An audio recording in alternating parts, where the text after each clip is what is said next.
So if you're struggling with knowing the kind of product to use for your hair and what not to use for your hair, I'm going to be giving you a little bit of insight on how to know what kind of product to use for your hair. So like in my last video, I talked about knowing your hair porosity. In today's video, I'm going to be sharing with you the characteristics of low porosity hair type. So this will help you to be better informed when selecting your hair care products. Not all product that works for everyone out there can actually work for you. So it will be better to know the characteristics of your hair type so that you can now know what to use for your hair and what to stay away from. Characteristics of low porosity hair type. Number one, does not easily absorb moisture or product into your hair strand. So have you ever been in a shower and you're letting water run down your hair and you're just discovering that water just flows down through and does not really penetrate into the core of your hair? And also in terms of using hair products, you discover that you're applying products to your hair and it seems as if it's not getting into your hair or it's just appearing to be sitting on your hair strands. That is also another characteristics of low porosity hair type.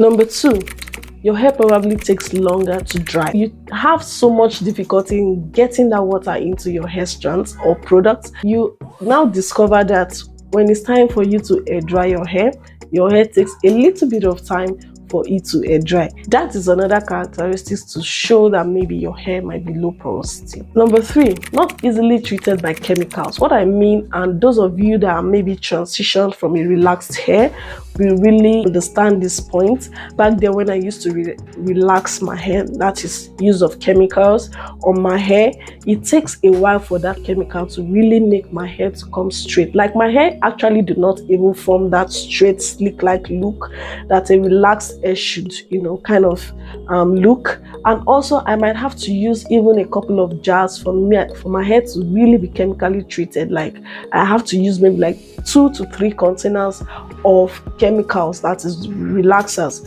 for my hair to really have that relaxed look. So those of you that transitioned from a relaxed hair, you would understand what I'm trying to say. So that's another characteristic to know if your hair actually absorbs moisture or does not absorb moisture. These are a few characteristics, not to mention so many characteristics which you might have noticed for yourself and realize that your hair might be low porosity. Now you know some of these characteristics, you want to know how to better care for it, because trust me guys, how you take care of your hair depends on the characteristics of your hair. You're not going to take care of your hair the way I am taking care of my hair, because our hair behaves differently. So even if our hair has the same characteristics of like being low porosity, we might have a different way our hair reacts to products. So you want to take note of that. While it's very important to know how to test for hair porosity, and like I said, in my previous video I was going to share with you how to test for your hair porosity. I so much believe in you testing for yourself, like the way you handle your hair when you come in contact with your hair, when your hands interact physically with your hair, probably on your wash days or your moisturizing routines. That is how to really know how your hair behaves. Then you can know what products to use and what product to use. So most of the times you might actually have to use a couple of products for you to really know what sticks. I've used quite a number of products and I know what I'm actually sticking with, what I'm actually never going to try again. Most of the times I use my own product. I use what I make with my own hands than what I actually get from the store. Now we know some of those characteristics of low porosity hair type. Now it's time to know how to care for it, because this is where a lot of us are having issues. You know your hair type, you know that you're low porosity hair type, but you don't know what products to use and you don't know how to use those products. So I'm going to share with you a few tips that can help you to walk through those challenges. Number one, make sure to use clarifying shampoo. The reason is because products tend to sit on our hair strands they hardly penetrate. So those products that's on your hair strands are going to form product buildups. That is why most times you're itching your scalp, your hair is kind of heavy, because products are actually sitting on your hair strands. So you want to make sure at least once or twice in a month you use a clarifying shampoo, and this may require you to use a shampoo that has sulfate in it. Now I know that we are all about no sulfate and all that, yes, but I also believe that you have to make sure that you really properly clarify your hair with sulfate shampoos or clarifying shampoos that will help you to completely remove those products that are sitting on your hair strands. So if you're able to find shampoos that don't have sulfate in them, fine, of course, use them, as long as it properly cleanses your hair from those products buildup. 2, deep condition with heat. So this still boils down to my previous reasons, because products are sitting on your hair, you might end up wasting your product. So if you're using a deep conditioner and that you have to deep condition your hair with, you want to make sure that you're using a form of heat to allow that product to penetrate, because what is the essence of using a deep conditioner? You want those deep conditioning properties and nutrients to penetrate deep into your hair strands. But if you're not using any form of heat as a low porosity hair type to allow those products to penetrate in, you might just be wasting your product, and at the end of the day you discover that this product is not working for you. Meanwhile, they actually do work, but they just need some extra efforts, and in this case might just be that you use a plastic bag, a hooded dryer, or a steaming cap to help the product to go in well into your hair strands. So that might just be the reason why you're not seeing results with some products that you're using. 3, limit protein treatment and use water-based lightweight moisturizers. So limit the use of protein treatment. Of course, our hair is made up of protein, but for low porosity hair type, you don't want to use that much protein, like every week using protein.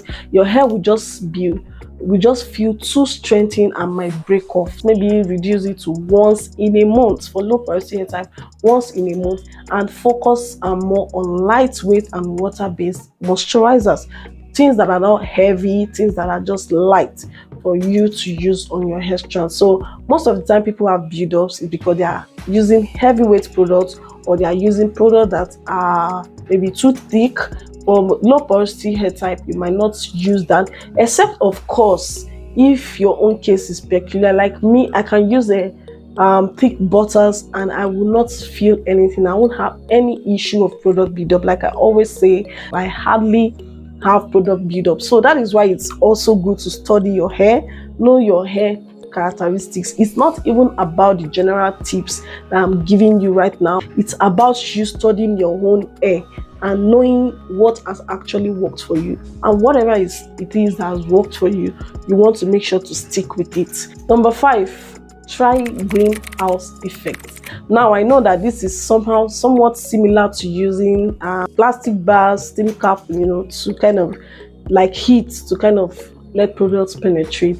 But in this greenhouse effect, what I actually do is that after styling my hair or moisturize my hair, I like to use a plastic bag to to cover my hair, just for at least 5 minutes. The reason I do this is because, of course, just like I've said, low porosity hair type tends to take a while to absorb products, and I don't just want to style my hair without the products properly penetrating into my hair strand. So that's heat, that's greenhouse effect, help me to allow the leave-in conditioner, the oils, the butter that I've used to moisturize to penetrate in, to go in and not just sit on my hair strand. So after 5 minutes, I just take that out and off I go if I'm going out. So that has given me a little bit of assurance that the product that I applied on my hair has actually penetrated into my hair strand. So this is what I do most of the time. That is what I mean by greenhouse effect. So thank you guys for watching. I really do appreciate. I hope you learned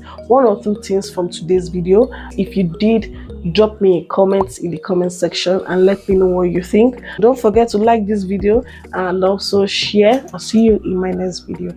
Bye.